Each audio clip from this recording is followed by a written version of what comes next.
pagsubok na napakabigat at kung minsan mahirap itong kayanin ng isip at damdamin. Dahilan para raw mawala sa katinuan ang isang tao. Paano nga ba makakaahon mula rito? Paano mapapagaan ang kalbaryo? Ito po ang tampok nating kwento ngayong araw, mga kapuso. Ako po si Vicky Morales at ito po ang Wish Ko Lang.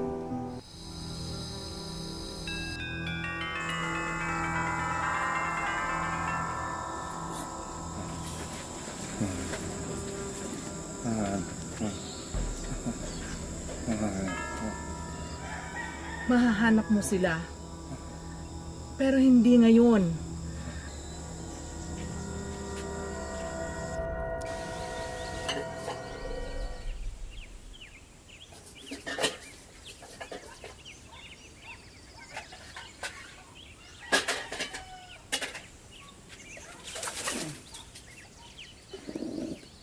Hindi, Nelly! Nagising na po siya! Ganon ba? O sige, ako na bahala dito. Salamat, anak, ha? Asan ako?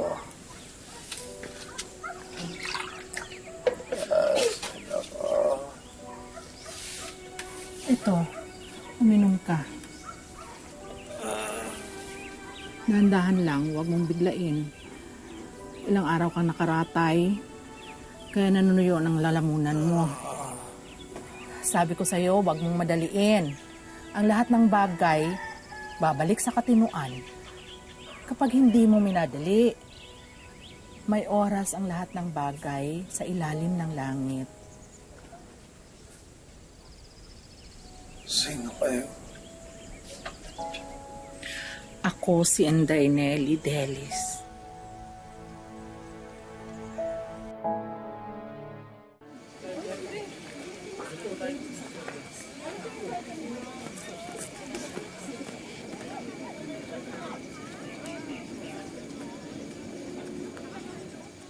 Sige, oo, ha? Oo, enjoyin nyo yan, ha? Oo, Salamat po. sige. Oh, ay, Magandang umaga po. magandang umaga naman, Lito. Kamusta ka na? Mas mabuti na ho. Maraming salamat ho dun sa pinainom yung katas ng dahon sa akin. Naku, pansamantalang lunas lang yung binigay ko sa'yo, Lito. Pero, mas mabuti talaga yung magpatingin ka sa doktor. Salamat ho talaga. Hindi niyo siguro ako tinulungan, malamang hindi na ako makakabalik dun sa mga dinaanan ko. Ano nga bang pinagdaanan mo, ha, Lito? Ang alam lang namin paghalaga ka sa gubat, sumisigaw at tumatakbo na parang wala sa sarili. Hindi naman ako palaging ganun eh. Meron din po akong pamilya. May mga anak ko ako. May asawa.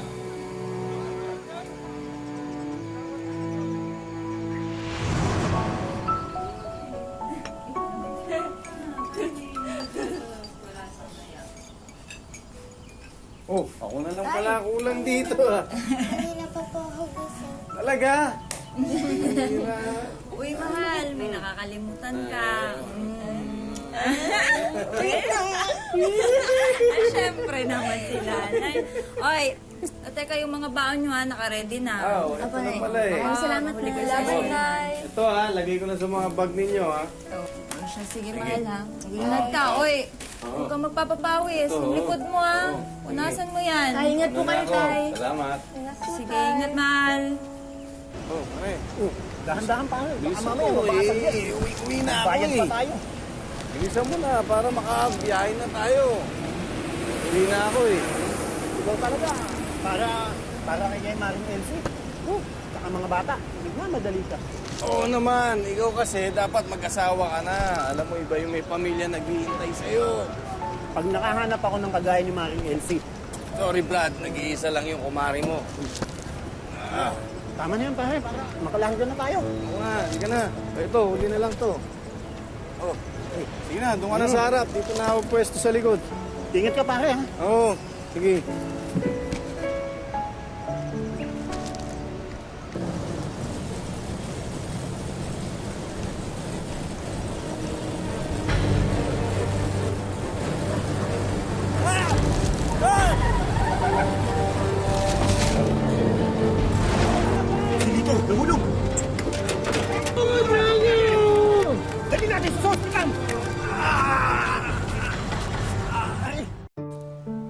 Siyempre, mahirap ngunit masaya ang buhay ni Lito kasama ang kanyang kabiyak na si Elsie at 3 nilang mga anak. Pero nabago ito mula nang maaksidente ang haligi ng tahanan. Nabalian daw po kasi ako ng buto sa likod. Pagkatapos ho nun, naapektuhan pati baga ko kaya nahirapan na rin akong huminga. Isa yan sa mga nakita ko nung gamutin kita. Para doon ang ibang mga katas ng dahon na pinaiinom ko sa iyo. Ano na nangyari sa iyo pagkatapos ng maaksidente? Pagkatapos ho nun, natigil na ho ako sa trabaho eh. Kaya lalo pa ho kami naghirap. Balito, anong ginagawa mo dito sa labas? Pakiramdam ko kasi hindi ako gagaling agad kung palagi na lang ako nakahiga. Pahangin muna ako dito. Kumusta na pakiramdam mo?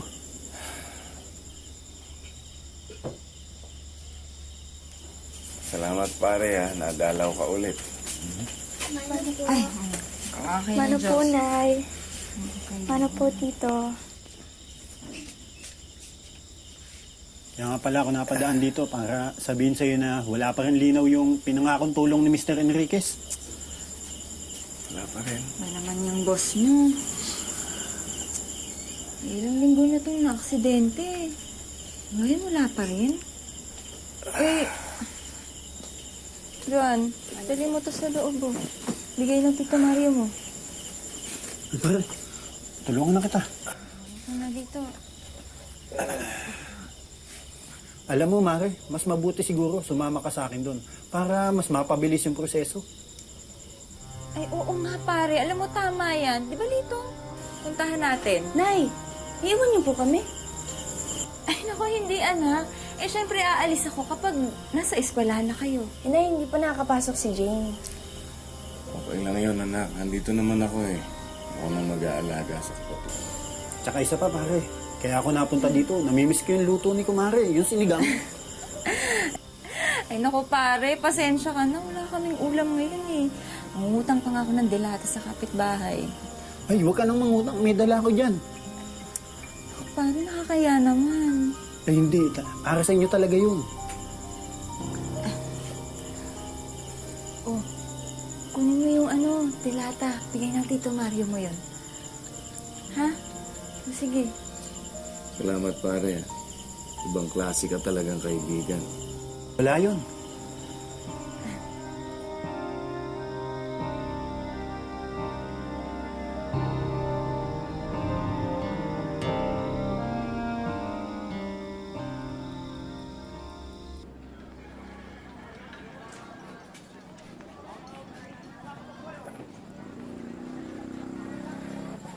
O, Tay, saan po kayo pupunta? Mag-iigib ng tubig natin. Wala pa kasing nanay mo eh. Kailangan na natin ng pangsahin. Magkasama na naman sila ni Tito Mario. Nilalakad na naman yung pera niyo doon sa kumpanya. Ako na lang, Tay. Ako na lang. Kaya ko pa naman anak. Pinagmumukha mo naman akong walang silbi yan eh. Ay, Tay, hindi naman sa ganun. Ang sa akin lang kasi, baka kumapano kayo. Baka sumakit yung likod niyo. Ako na lang. Ako na lang. Ilalapag ko lang to. Anak, namin tambay dun sa igiban. Baka mamaya mabastos ka pa dun. Diba? Sige na nga, Tay. Oh. Mamaya sabihin mo gusto mo pa akong samahan. Kaya ko na mag-isa. Buti pa bantayan mo nila yung kapatid mo. Ha? Sige, Tay, pero Dito ka na lang. mag-ingat po kayo, ha? Ang sahing lang, saka yung panggamit natin. Sige, Tay. Okay. Ingat po kayo. Salamat.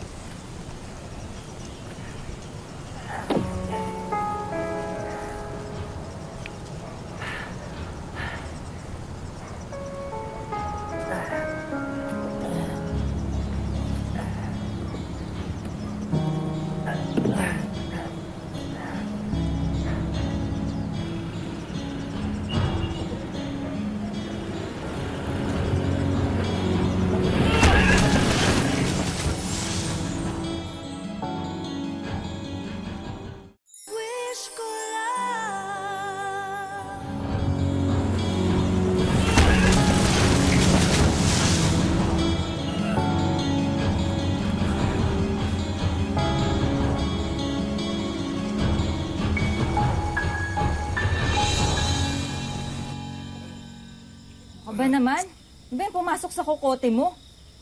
Sana hinintay mo akong makabalik. Eh, malay ko ba mangyayari yun? Aray, aksidente nga eh. Ano? Magpapakamatay ka sa tubig? Lito, pinapalala mo lang ang sitwasyon eh. Eh, hindi nga kita maipagamot sa doktor, di ba? May baon na tayo sa utang. Magandang gabi, pare. Oh, pare, Easy ka lang. Di naman sa Johnny kumpare yung nangyari. hirap na kasi ako. Tapos dadagdagan pa ng ganyan. O, tingnan mo.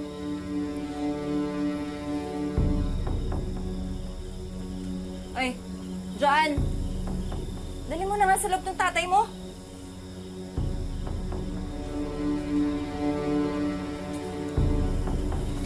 Init ulo ko dyan eh.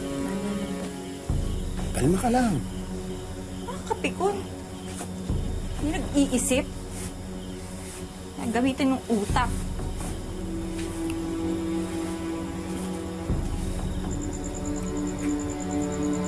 Sige, Mare. Mauna na din ako. Hindi pare, atid na kita.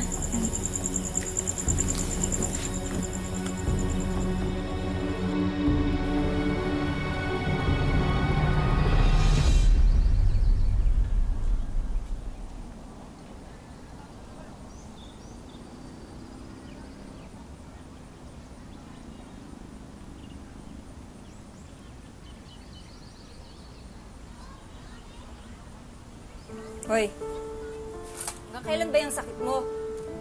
Mamaya mawalan ka ng trabaho, ah.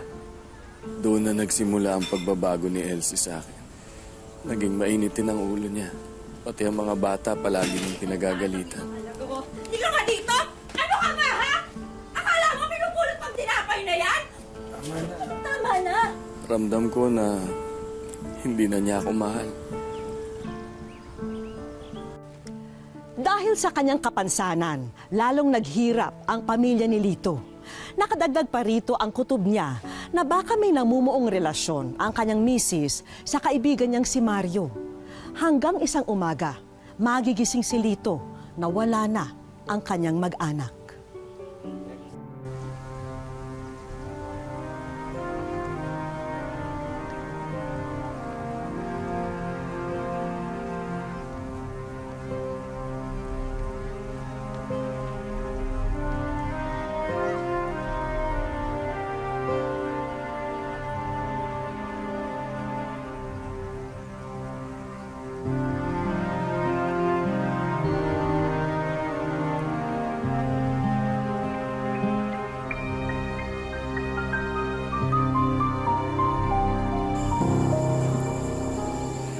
Ikaw na kaya magsalita kay Lito. Huwag na tayo makialam sa problema nila yan. Ikaw na yung kaya. Sige na, sabihin mo. Bakit ho? May problema ho ba? Nakita niyo ho ba si Elsie? Sabihin mo na. Nakita ko sila kanina. Maga umalis, may mga dalang bag. Tsaka kasama yung kumpare mo, si Mario. Okay ka lang ba, Lito? Marie! Nakita mo ba yung mga anak ko? Hindi, wala akong nakita. Pag nakita ako, sabihin ko sa'yo.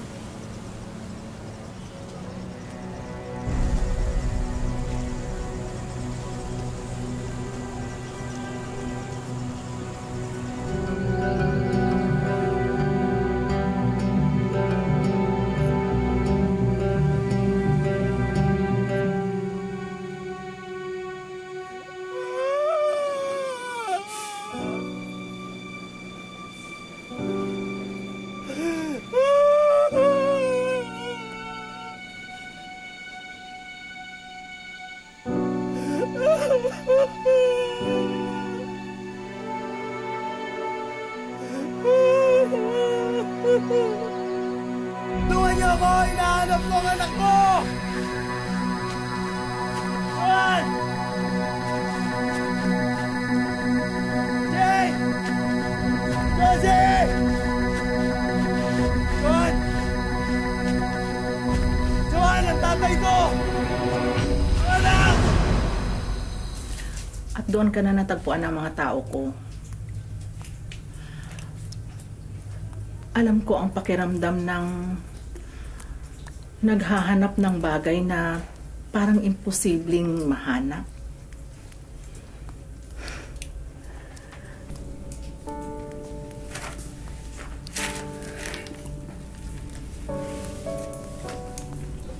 Inday Nelly.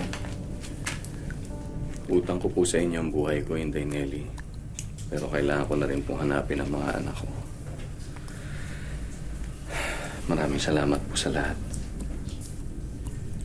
Lito, mas makakabuti kung dumito ka na muna. Po? Hindi pa magaling yung likod mo at yung sakit mo sa paghinga. Matutulungan kita para mapabuti yan. Pwede ka namang magtrabaho muna dito sa kuweba habang wala ka pang balita tungkol sa mga anak mo. Malay mo, dito mo matagpuan ang mga sagot ng mga tanong mo sa buhay.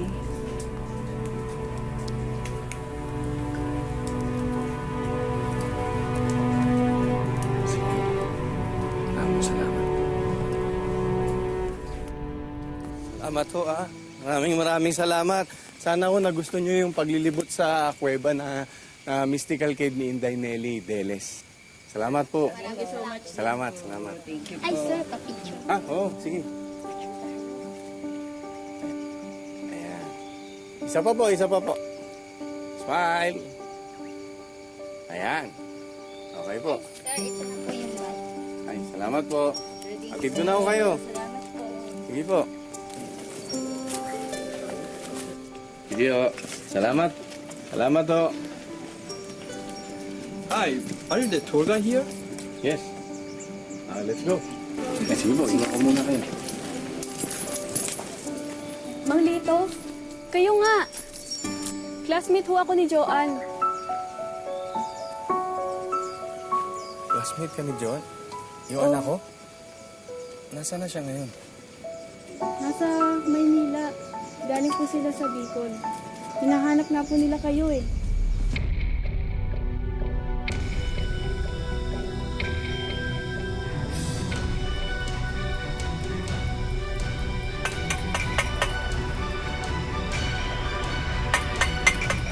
Ang ingay-ingay eh. Teka, ito. Maria!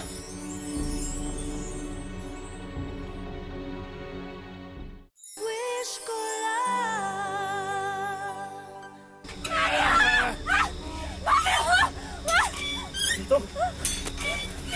Pare, pag-usapan natin to. Nandito ko para maningit. Pare, pag-usapan natin to. Dito parang awa mo na. Hindi ko sinasadya. Parang awa mo na. Hindi mo sinasadyang iwanan ako at dalhin yung mga anak ko.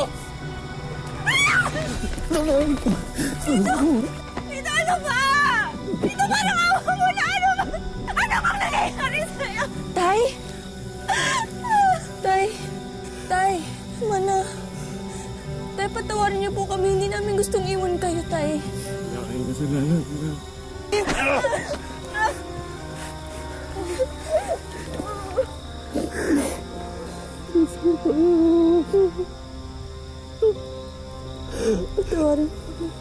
Subukan niyo lumaban! Kunin niyo na yung mga gamit ninyo. Sasama na kayo sa akin. Ito, mga anak ko rin yan. Naisip mo ba yan noon? Pinabayaan mo sila!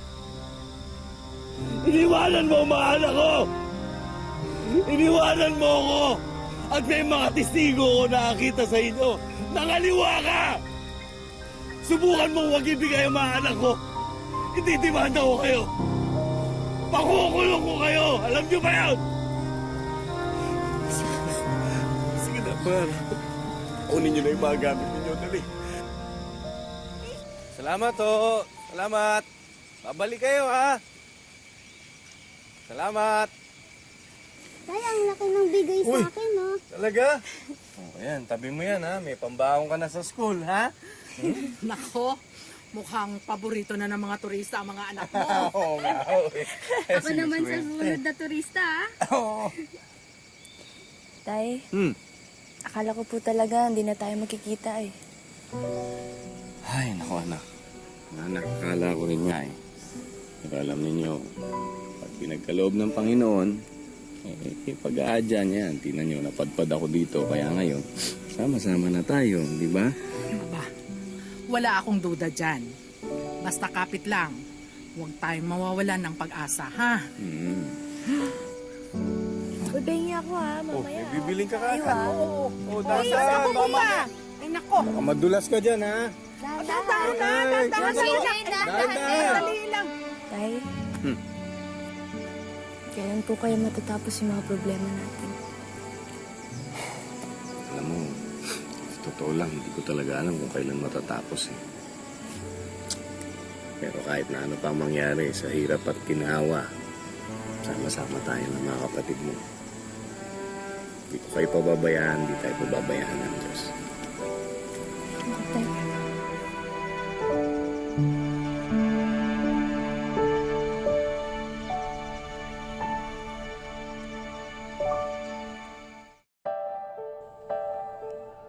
Gaya ng pinakita sa kwento, sa isang kuweba sa Antipolo, pansamantalang tumira si Lito. Kalaunan, dito na rin siya nakahanap ng kabuhayan bilang tour guide. Hanggang ngayon, dito pa rin siya nananatili at kapiling na ang kanyang mga anak at apo. Ngayon yung pinakamayari naman ito, yung si Inday Nelly, binibigyan kami ng pangkonsumo namin, inaabot-abutan kami. Wala akong sahod kasi yung bahay na ngayon, libre naman yung tirahan namin. Naniniwala rin ang padre de pamilya na ang kuweba rin ang naging daan para muling makasama niya ang mga anak.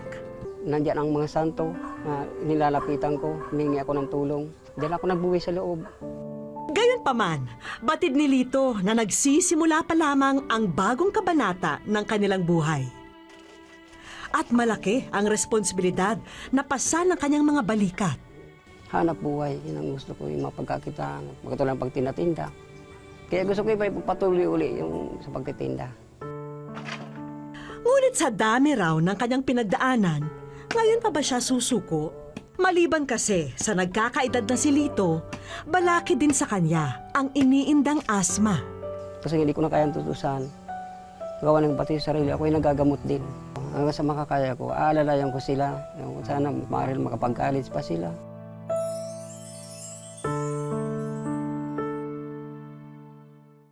Sa aming pagbabalik, Parang wish ko lang po yan, dati pinapanood ko lang.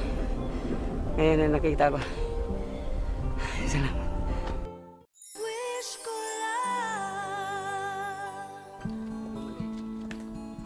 kinabukasan, isang grupo ng mga kabataan ang kumuha kay Lito para maging tour guide nila. Pero iba ang trip ng grupong ito. Imbes kasi na makita ang loob ng kuweba, uunahin na raw nilang puntahan ang highest peak o ang tuktok ng bundok. Puntaan lang kaya, medyo matatarik. Ang hindi alam ni Lito, kakutsaba namin ang lahat ng kasama niya. Tandaan niyo lang itong napakan ko. Tandaan. Dahil pagtungtong sa tuktok, ito ang tumambad sa kanya. Wish ko lang. Nandiyan ba talaga yan kadalasan? Wala, hindi ko lang nakita. Halatang hinahabol pa ni Tatay Lito ang kanyang paghinga. Pero hindi niya naman maikubli ang labis na saya. Kahit ko medyo pagod, masaya po. Ngayon, parang wish ko lang po yan, dati pinapanood ko lang. Ngayon na nakita ko. Salamat. Kinabukasan, itinaon naming wala si Lito nang asikasuhin ng aming grupo ang mga sorpresa para sa kanila. Para sa dagdag pagkakakitaan ng mag-anak, kinumpleto na namin ang mga paninda sa bagong souvenir shop ni Lito. Nariyan din ang food cart. Meron ding mga gamit na swak pang tour guide ni Lito. May ilang gamit din para sa loob ng kanilang bahay para naman komportable ang mag-aama sa tuwing magpapahinga sila. Hindi rin namin kinalimutan ang mga gamot at nebulizer ni Lito kung sakaling sumpungin siya ng hika. Maya-maya pa, natanaw na namin na paakyat na si Tatay Lito at ang kanyang mga anak patungo sa kuweba. Pagdating nila rito sa taas, halos matigilan ang buong mag-anak sa nakita nila. Masaya-masaya po. Hindi ko maubos ng isip. Pagkalaking ano po ito para sa pamilya ko. Maraming salamat. Sila sa kanila nung umikot ang buhay ko. Mahal ko sa kanila mga anak ko sila, mahal ko sila. Kaya ilan ang pangarap ko na makatapos sa pag-aaral. Sobrang swerte dahil naging tatay ko si Papa. Labis ang saya ni Lito. Yung mga regalong nasa harapan daw nila ngayon, pinapangarap lang nila noon. Kahit hamburger na daw, kaya bisbula, sabi nilang gano'n. Diba sa yung kaya ko lang. Pero ito na dito na, magkatulad yung mga turista dito, pwede na, may ano na. Kali ba yung gusto mo rin kapag tinatina tayo dito? Hindi rin namin nakakalimutan ang pangarap na scholarship ng panganay na anak ni Tatay Lito na si Joanne. Kasi ano po, mas maganda po kasi may natapos kasi na ano ko rin po na mahirap maghanap ng trabaho kapag high school lang po. Bukod sa lahat ng regalo namin kay Tatay Lito, meron pa kaming munting palaro para sa kanya. Sa 3 safety box sa kanyang harapan, 2 ang walang laman at isa naman ay may pahabol na sorpresa. Kasabog. Ano kayang kahon ang mapipili ng ating bida? Kasabog.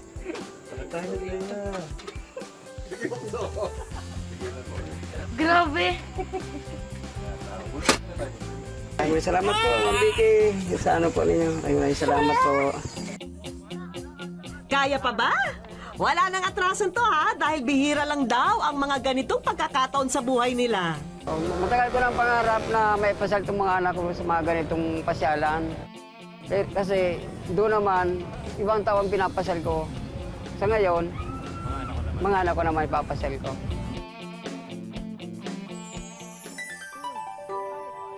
Kung minsan, may mga nagaganap sa buhay natin na bahagi pala ng mas malaking plano para sa ating hinaharap. Kailangan lang nating maging matyaga at pursigido para makamit ang iginuhit na kapalaran para sa atin. Hanggang sa muli mga kapuso, ako po si Vicky Morales at ito ang Wish Ko Lang. Huwag kang susunod.